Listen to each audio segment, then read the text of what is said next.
Well, I think it's safe to say they basically just summed up college in a 2-minute package. You know, you can just recall that one bad night, and I think, at least for me, when that happens, it scars me that I'm good, and there's certain things you just can't smell or taste ever again, because it might come back. It's a trigger. All right. But I wasn't that crazy. I was a bookworm. Well, I will publicly announce that I am doing dry January, so you guys hold me accountable. I'll let you know how that goes. Let's go ahead and jump out to our graphics. We've got a dense fog advisory in effect for the entire Tennessee Valley. This is going to last until 7 a.m. So your morning commute could be a little foggy out there. And if you're late on the roadways tonight, like Julia and myself, it is going to be pretty foggy out there. They're saying that visibility could be less than 1/4 of an inch. So you want to make sure you use your low beam lights and, of course, take it slow out there. Here's a look at the bigger picture. Clouds off to the west going to be building into our area through the overnight and into tomorrow, when we're actually going to be seeing some showers and thunderstorms throughout the day tomorrow. Temperatures right now pretty mild out there. 53 right now in Huntsville. Notice the fog icon already popping up in some locations. 59 in Arab, 54 in Scottsboro. And it looks like Russellville sitting at 49 degrees right now. For the overnight, like I said, we're pretty much going to be hanging out in the 50s for most of us because we will have those clouds build in, and it does look like it will continue to remain foggy through the overnight as well. So Storm Prediction Center does have some of us in a marginal risk for a few strong to severe thunderstorms tomorrow. I guess the good news you could say with tomorrow is just looking like damaging winds. And for Saturday, damaging wind gusts look to be our primary threat as well, but we are under a slight risk on Saturday. So a few isolated tornadoes can't be completely ruled out. But like I said, it just looks like damaging wind gusts and flooding are really to be our main concern. So here's what the futurecast looks like. Notice clouds will build in tomorrow. We'll pretty much be under a mostly cloudy sky by the afternoon, though. We could see a few isolated showers and thunderstorms start to pop off, but notice the warm front, once it lifts towards the north, that's when we're going to see another round of scattered showers and thunderstorms. And here comes the cold front that we've been talking about. That's what's going to bring in or severe weather opportunity for your Saturday. But back behind it, going to be some really, really cold air. I'm talking like we're going to be down in the 20s come Monday morning, and it's going to be just extremely cold out there. Wind chill value is going to be in the teens. New Year's Eve, New Year's Day going to be in the 70s. Scattered showers and thunderstorms possible. 7-day forecast looks like this. Like I said, 72 tomorrow, 77 Saturday. Of course, we'll have the latest on the severe weather threat. We'll be keeping our eyes on it, but notice Monday, high temperature of 40 degrees, and it does look like we'll eventually warm back up into the 50s next week. Julia? Thanks, Emily. And the future of trucks doesn't involve anyone behind the wheel. We'll dive deeper into this ahead. I can now say that I have Snapchats of me drunk. Oh, God. Yeah. I used to be a bartender. I was so terrible they had to fire me. Houndstooth. That was god awful. It's fine. I was terrible.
Fully autonomous semi-trucks take to the roads in Arizona. The technology successfully travels from Tucson to Phoenix without a driver. Fox's Stephanie Bennett has more on that story.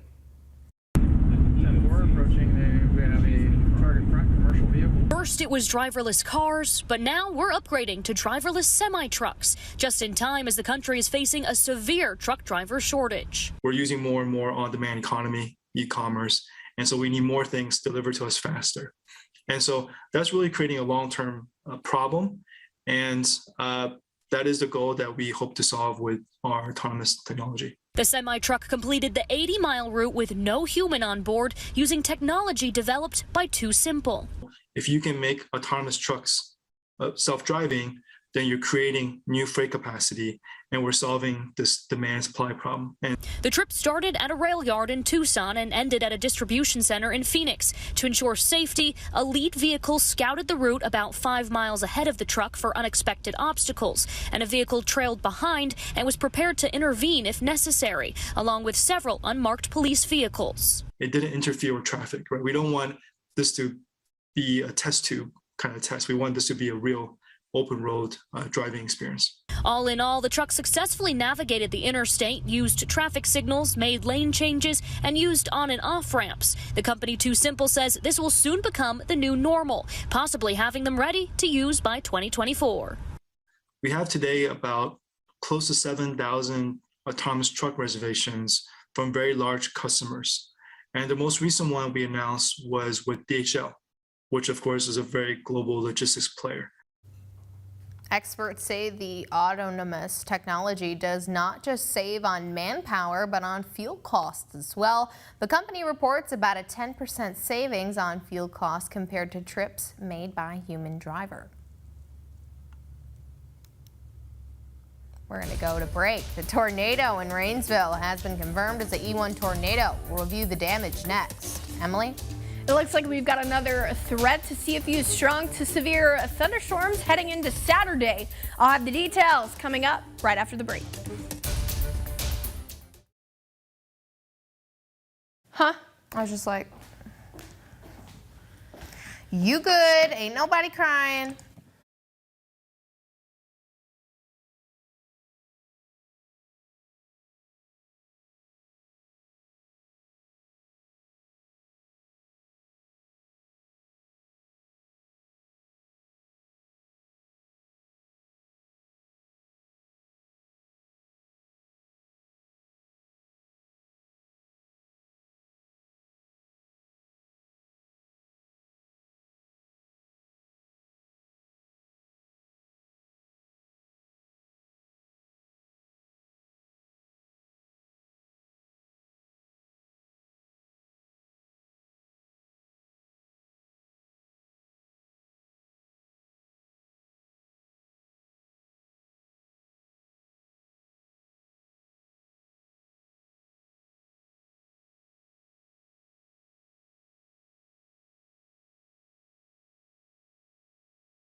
Thanks for staying with us tonight. The town of Rainsville spent today cleaning up after what experts say was an EF1 tornado last night. There weren't any reported injuries, but there was significant damage to power lines and homes. Our Anna Willoughby has the latest from Rainsville. Again, we're still looking, we're still checking things. Our officers out working and the cleanup crews are out working. The Rainsville Police Department has worked tirelessly to make sure that everyone in the community is safe following last night's storm damage. Patrol cars and cleanup crews line the streets of Rainsville, trying to find the damage and clean it up as soon as possible. Right now, it's more of a cleanup effort, trying to make sure we don't have any more lines down on the roads, checking all the residents as we can, the people that lives here, making sure all of them's okay. The Rainsville police chief monitored the storm for a good portion of the night, and this morning he woke up to survey the damage. He says that there aren't any reported fatalities. Maybe some minor injuries, but nothing major. The Autumn Creek neighborhood took the brunt of the storm. There were trees, power lines, and debris blown onto the roadways. During the storm, one family's trampoline blew onto their neighbor's tree. This is what used to be a trampoline, but now it has blown over and knocked over a tree. And that's not the last of the damage. The storm left leaning mailboxes, missing shingles, and a bunch of trash spread throughout the street. The Rainsville police chief asked that anyone not directly involved with cleanup efforts stay out of the way. Yeah, I mean, if there's anything the police department, fire department, the city of Rainsville can do, please reach out to us. And one thing that I would like to ask is if you don't live in the area that's affected, please stay away, because we've got a lot of emergency crews working, our power crews, our phone crews, everybody's in these areas working, and it's really dangerous on those guys and our guys as well. So we don't need anybody onlookers or anything like that. Just please stay out there and let our guys do their job. In Rainsville, Ayanna Willoughby, Fox 54 News.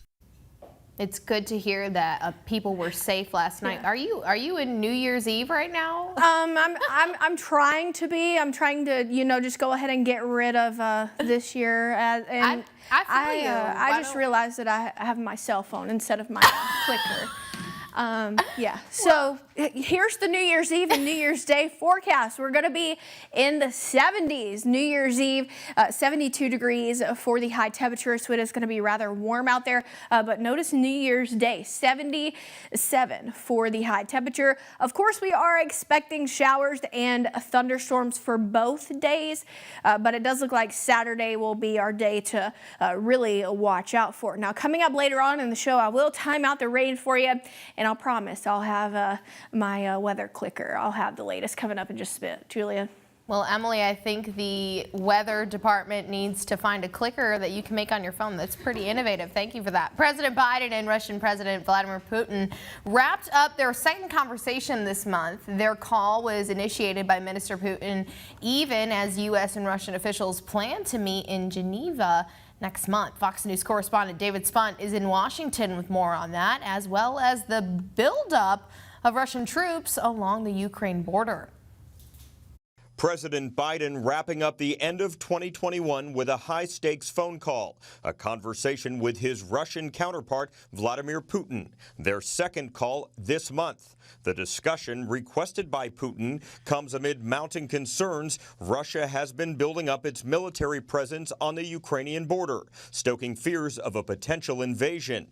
There's speculation that potentially it's because Putin wants to de-escalate the situation, or potentially the exact opposite, that he wants to lay out a list of aggressive demands. President Biden says he's pushing for a diplomatic solution to the crisis in Ukraine. He says he warned Putin in their video conversation earlier this month the U.S. is prepared to respond with severe sanctions and other measures if Russia should invade.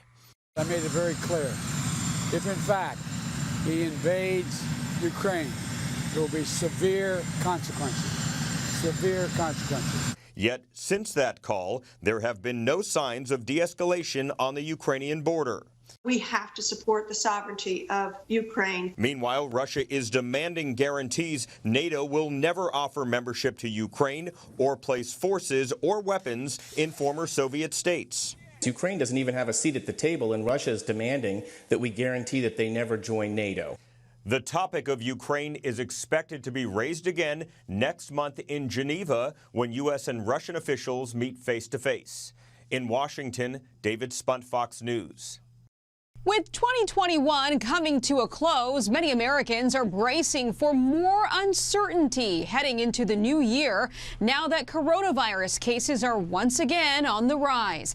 Many testing sites around the country are overwhelmed, some people waiting several hours just to get swabbed. In Florida, a line of cars stretched into a residential neighborhood. Honestly, it's just been terrible. The traffic is horrible. Health experts, meantime, are encouraged that so far the Omicron variant appears to bring milder symptoms than other strains. While there is a slight rise in hospitalizations, that's being driven by the sheer high transmissibility and contagiousness of this variant, not because it is a more virulent or severe strain. The White House COVID-19 response team continues to make the case that being vaccinated and boosted is the best protection against hospitalization. The FDA is now reportedly gearing up to authorize booster shots for immunocompromised children ages 5 through 11. The agency also plans to shorten its recommendation for Pfizer booster shots for adolescents and adults to just 5 months instead of 6. In this, the most contagious part so far of the pandemic, is essential that children in that age group get boosted. It's likely the record number of cases is much higher than reported, with many Americans untested, while others test at home but don't report those results to health officials. In Washington, Aisha Hasni, Fox News.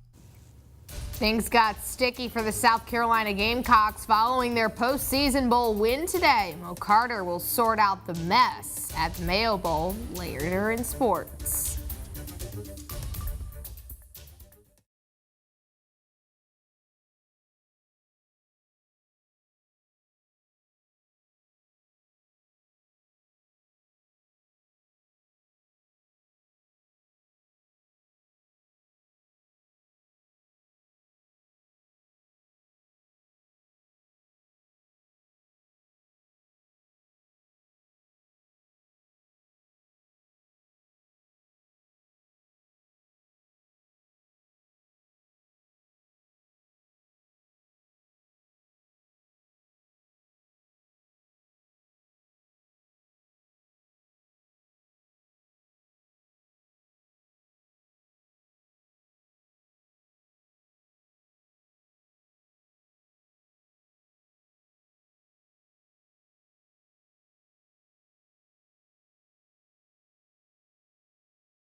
So what are some of your New Year's resolutions? Well, this year I got really into reading books. Okay. So I did start making my list. I literally just had a brain fart right there. It's fine. Started making my list, and I want to read more books this year. That's definitely on my top list. Top thing. Yeah, I have reading in there. I'm going to work on that because I'm a terrible reader. I need to work on the enjoyment of that. But some other things, of course, health related. But yeah, lose weight. That's always everybody's. We just got to be mindful. Yeah.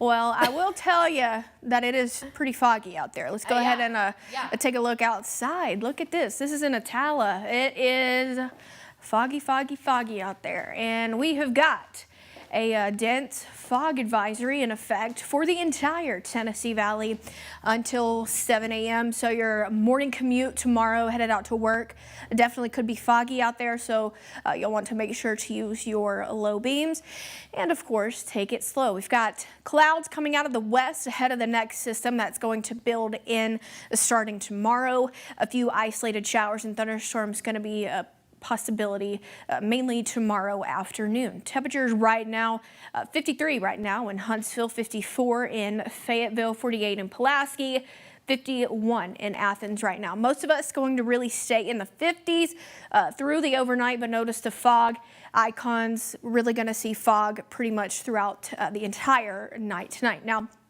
Storm Prediction Center does have some of the Tennessee Valley under a marginal risk for a few strong to severe thunderstorms tomorrow, but I am just thinking that it is probably going to be damaging wind gusts for tomorrow. Saturday is really where our attention is most focused on. We do have a slight risk for severe storms on Saturday. So here's what we're thinking impact-wise. It does look like damaging wind gusts will really be the primary threat.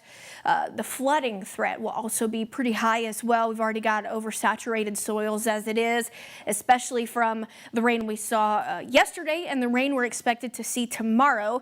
So flooding, definitely going to watch it. Tornado threat is relatively low, but still not zero. So let's go ahead and time it out. Here's midnight tonight. Notice clouds building in, a few isolated showers possible.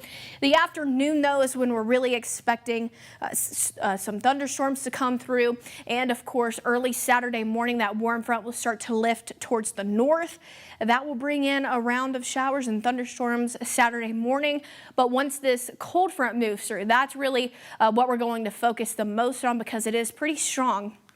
We could see some very high wind gusts out of that cold front. But back behind it, going to be extremely cold air. I'm talking like we're going to be in the 20s temperature-wise. Monday morning wind chill values going to be in the teens. So here's one more look after New Year's Eve, New Year's Day forecast. 70s for both days. Scattered showers and thunderstorms for both days. 7-day forecast looks like this. Once again, for tomorrow, 72 will warm up to 77 by Saturday, and here comes that drastic change. 52 for the high temperature on Sunday.